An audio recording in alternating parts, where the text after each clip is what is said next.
পুঁটি মাছ দিয়ে ঝিঙে দিয়ে রান্না করব, মানে সাথে আলুও দেব। আমি ভাবলাম যে বেগুন আর আলু দিয়ে রান্না করি, তো মেয়ে বলতেছে যে ঝিঙে দাও। আমার মেয়েরও আমার মতো ঝিঙে পছন্দ, কিন্তু আলু বেগুন দিয়ে আমার পুঁটি মাছটা বেশি ভালো লাগে।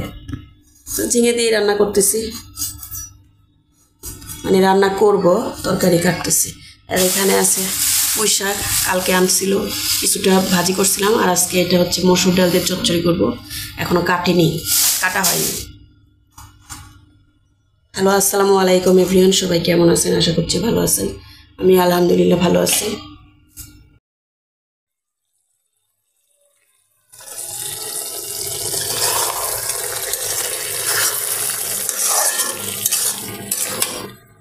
লাইটটা দেই, অন্ধকার লাগতেছে, মানে এত অন্ধকার হয়ে গেছে চারদিকটা। তরকারিটা প্রায় কষানো হয়ে গেছে, আর কিছুক্ষণের মধ্যে ঝোল দিয়ে দেবো। ঝিঙেটা আরেকটু গলা গলা হয়ে গেলে পরে ঝোল দিয়ে দেবো। আর ওয়েদার এত অন্ধকার, এই জন্য যে লাইট জ্বালালাম। আর আমি এমনিতে বাতাস হচ্ছে জন্য একটা জানালা খুলে রাখছি। এই যে পুঁই শাকগুলো কেটে নিচ্ছি, মসুর ডাল দিয়ে যে চচ্চড়ি করবো সেটা ধুয়ে নেব। এখন মাছগুলো দিয়ে দিছি। আমি এরকম মাছ ঝোলের উপরে দেই, মানে ঝোলটা বলক উঠলেই দেই। লবণ দিয়ে, মানে ভালোভাবে মাছ ধুয়ে তারপরে আবার লবণ দিয়ে রাখছিলাম, এখন আবার দুইটা ধোয়া দিয়ে নিলাম।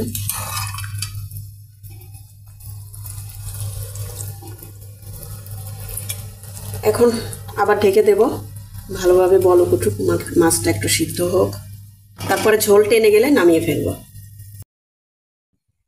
ছাদে আসলাম, এত ঝোড়ো বাতাস হচ্ছে। আর এরকম হলে পরে আমার এই যে বকফুল গাছটা শুধু পড়ে যায়। এসে দেখে সত্যি কথাই গাছটা পড়ে গেছে, মানে দুই পাশে ইট দিছিলাম, আজকে আরও দুইটা ইট বেশি করে দিলাম। এত ইট দিয়ে চাপা দিয়ে রাখছি এই পাত্রটা, তারপরও পড়ে যায়। একদম ঝোড়ো বাতাস, দেখি যে এই যে এখানে পড়ে আছে গাছটা, ঠিক করে দিলাম। এই যে গাছগুলো সব পড়ে আছে ঝোড়ো বাতাসে। দেখেন কি কালো মেঘ, একটু আগে ধীরে ধীরে একটু বৃষ্টি হলো, একবার ঝুম বৃষ্টি হচ্ছে। এই যে অবস্থা, মানে সব তোলপাড় হয়ে যাচ্ছে।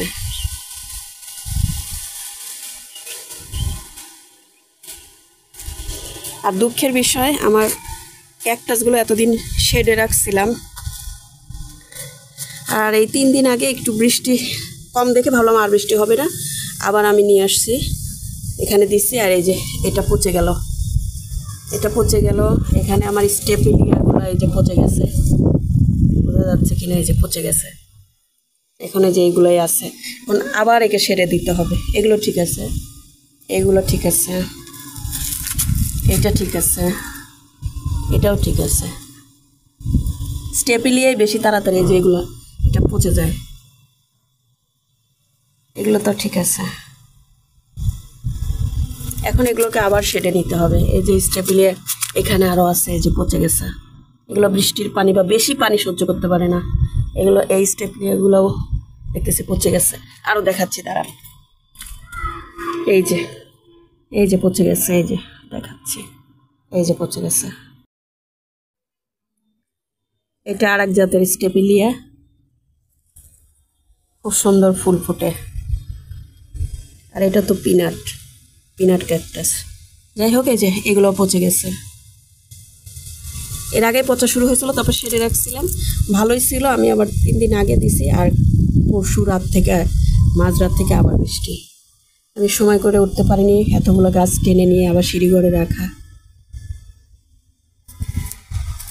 আর এই তো অবস্থা, ছাদ বাগানের এই লম্বা লম্বা গাছগুলো পড়ে যায়, যে আমার নাক চাপাটাও পড়ে যায়, বারবার পড়ে যায়। এটা যে অনেক লম্বা, এই যে অনেক লম্বা, এই যে দেখেন কত লম্বা, এই গাছটাও পড়ে যায়। কি অবস্থা!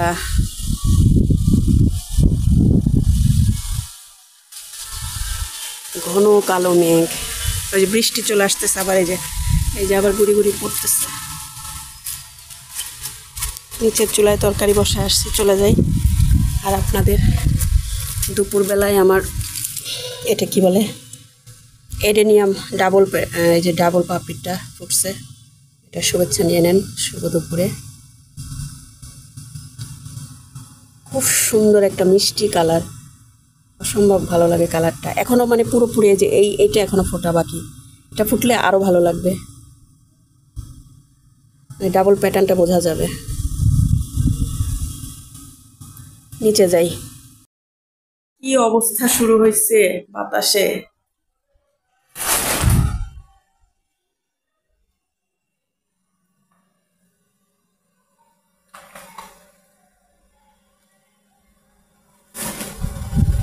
মানে এই কাগজটা দিয়ে রাখা, তারপর একদম তোলপাড় শুরু হয়ে গেছে বাতাসে।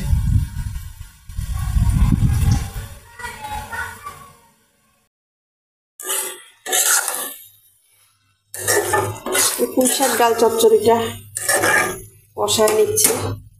শাকটা আমি একটু আগে কষায় নিলাম, আর এখন ডালটা দিয়ে সামান্য মানে কিছুক্ষণ কষিয়ে তারপর সামান্য একটু পানি দেবো, গা মাখা করে, চচ্চড়ি যেরকম হয় আর কি। কারণ আমি ডালটা একসাথে কষালাম না, ডালটা যদি একটু হালকা আস্তে আস্তে থাকে এইভাবে আর কি রাখবো।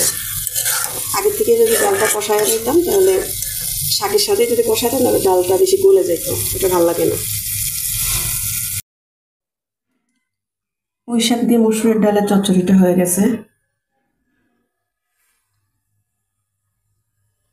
আর এখানে যে কালকে মুড়ি ঘন্ট করছিলাম ওইটা বেঁচে গেছিলো, এটা গরম করে রাখছি।